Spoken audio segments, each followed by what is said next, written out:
What's up, guys? Terrence here from Retro DNA, and I went on a retro road trip. I go state to state looking for retro gaming goodies. Let's see what I found after this. So I live in the Southwest where it's pretty difficult to find good gaming finds. However, I said, what the hell? I'm just going to hop in the truck, go for a drive, and see what I can find. State to state, let's map it out. We're going to go Flagstaff, Albuquerque, Amarillo, Oklahoma City, down to Dallas, Texas, and then back up. Hop in the freaking truck and just go. Of course, I'm going to take my dog with me. We're going to see what the hell we can find, guys. Let's go. I swear all the dog does is stare at me and sleep. But my first stop was actually in Albuquerque at Noble Gaming. All I really found here was a lot of common titles, but I did end up picking up Top Gear Overdrive and one Wii U title. So far, I'm off to a really slow start. This was to be expected, just knowing I had a lot of upfront driving to get through before I entered areas that would be saturated with items. However, Albuquerque, New Mexico, complete bust. I don't get nervous, but I'm starting to get a bit shaky, you know? I mean, I'm a little bit weak. Couple thrift stores, didn't find anything in those thrift stores. And then to Amarillo, where there was no Facebook Marketplace or OfferUp activity.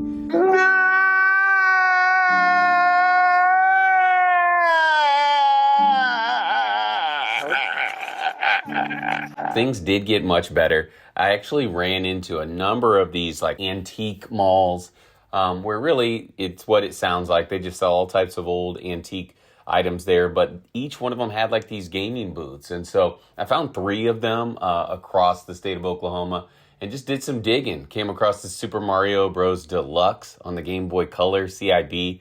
Beautiful copy. I had to pick it up. Urban Strike, the sequel. Look how clean that is. Ooh, yeah, let's go. Crispy, crispy, crispy. A little Far Cry 2 and On Rush. That's one I haven't seen before. What's good? Your boy here with the Frosty gun. Here's some more footage from those antique shops. This one, had a pretty good selection. I remember there being 3 different booths in this place alone. And while they had some unique items, some stuff I was really happy to see, I don't think there was really anything that stood out as far as a purchase. I ended up making a couple smaller purchases, but just nothing that had a really outstanding price. So they were pretty much just some filler titles, some things that I kind of wanted to play, but nothing I was really looking for in my collection. These places are just cool. Next, I went over to a vintage stock. I'd never been in one of these stores before. They have several around the Oklahoma City area. This place is very cool, man. I like the way that it's organized. Reminds me of Bookman's, a little bit better than like a Zia or something like that. But as you can see, they had this, Wii stand. They had this Halo game locker. I picked up both of these items. But those, and they were actually at like a really good price. But as far as the games, they were pretty close to market value. Sometimes a few dollars more than I want to spend, sometimes a few dollars less than I want to spend.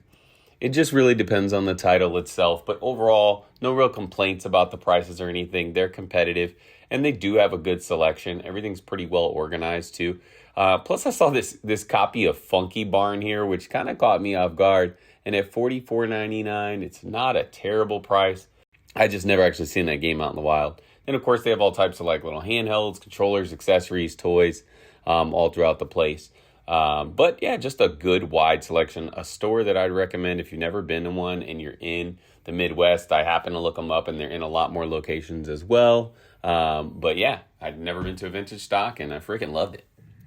Then I left the store to rush to meet up with a guy from Facebook Marketplace where I got this sweet modified PS Vita. Then I watched a movie in the truck with the dog. We had to watch Strays. Hilarious movie, by the way. If you haven't seen it, I recommend it. Now I've just got a bunch of footage from my time in Dallas and the surrounding areas. I just went to a few game stores there. They had a lot of great game stores in the Dallas area, and I highly recommend it as kind of a hub for video game hunting. The reality is they have a lot of activity on Facebook Marketplace and OfferUp. I didn't find any real gems because unfortunately I didn't spend as much time in Dallas as I'd like. But you can see I came across a lot of great stuff here, and they have some great stores. There's also just a ton of pawn shops and flea markets and things like that I didn't hit. Movie Trading Company is one of those stores in the Dallas area that really stood out to me. Coincidentally, it's owned by the same people that do vintage stock. And then Game Exchange is another great store there in the Dallas area with just a ton to choose from. So I had to get back on the road and start working my way back toward Arizona, but I definitely enjoyed my time in Texas. So I start heading back toward Arizona. Of course, I get an opportunity to stop through Amarillo again, and let me tell you, it was once again a bust. Nonetheless, I just kept pressing, get to Albuquerque, New Mexico, and come across Gamers Anonymous. I mean, what an awesome store. This was probably the highlight of the entire thing. As you can see, they have a discount bin. You can get 5 games for $10, just $2 a piece. They actually have some decent titles in there. Lots of great stuff. The NES test station, which is just cool to see in person. And I love, love, love these cabinets. The World of Nintendo cabinet. And then, of course, the Nintendo headquarters cabinet. I mean, I don't see that one out a whole lot. So I'm enamored with this place. I really like the way it's set up. They had an awesome Valentine's Day sale. It was BOGO, buy one, get one, on anything under $20. So you could buy anything at any price for the first item, and you got any item for free that was under $20. So I decided to take full advantage, started looking through. They had a lot to choose from here, and honestly, a lot of great titles that were sitting under that $20 mark. So I picked up a few free games. I don't want to say what, but you can see I'm looking through quite a few here. I'll just show you everything I got here at the end. Honestly, just a fantastic store. Gamers Anonymous is one I highly recommend if you're ever in Albuquerque. And oh my goodness, what is this in the bed of my truck? Ooh, on the road again.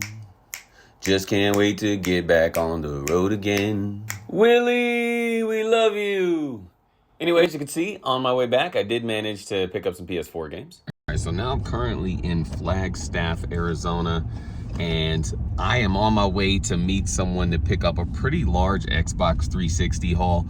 They're getting rid of their entire collection. It looks like this person was a true supporter and fan of the Xbox 360. They have an entire booklet worth of disc-only games, somewhere around 100, and then about another 80 games in the case. And of course the console that comes along with it. Pretty good score there. This I actually found on Facebook Marketplace, which has not been the norm. I've really been struggling to find deals. On this whole road trip, everything I've picked up has been, a flea market, a game store, with the exception of a modified PS Vita that I picked up from a guy over Marketplace.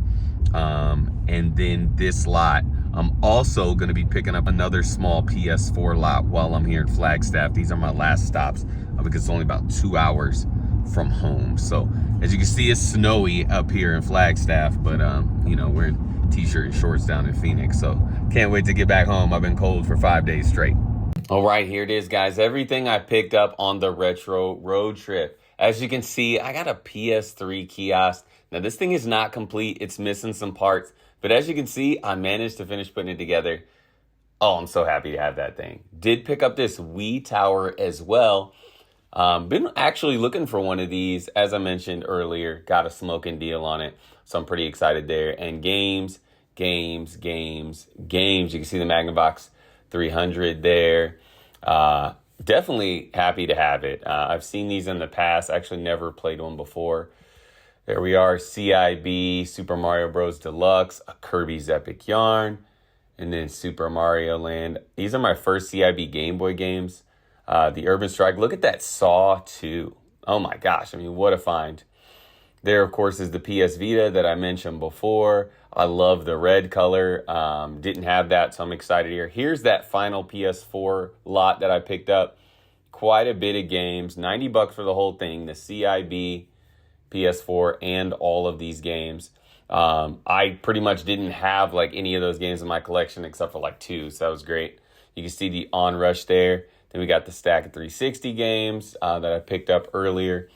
Just a lot of good titles here. When it was all said and done, I did end up keeping probably about 70% of it all. You see, got 3 controllers there, and they're held by that neat Halo locker. Then just some other nice individual titles.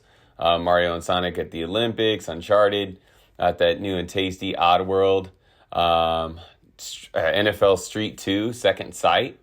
Assassin's Creed Valhalla, Smurfs Kart. I love my karting games, man, so I was really excited about that one. And then just some Xbox Ghost Recon games. Here's that binder I was talking about. Thumbing through it later on, I actually found some pretty darn good titles in here, man. So I'll just kind of rate this total trip like a 6.5 out of 10. I definitely didn't come across any super smoking deals, but I'm glad that I got out and made something happen because I picked up a lot of good stuff and I had a lot of fun doing it as well. I'm definitely going to make sure that I do another retro road trip soon. So stay tuned and thanks for watching.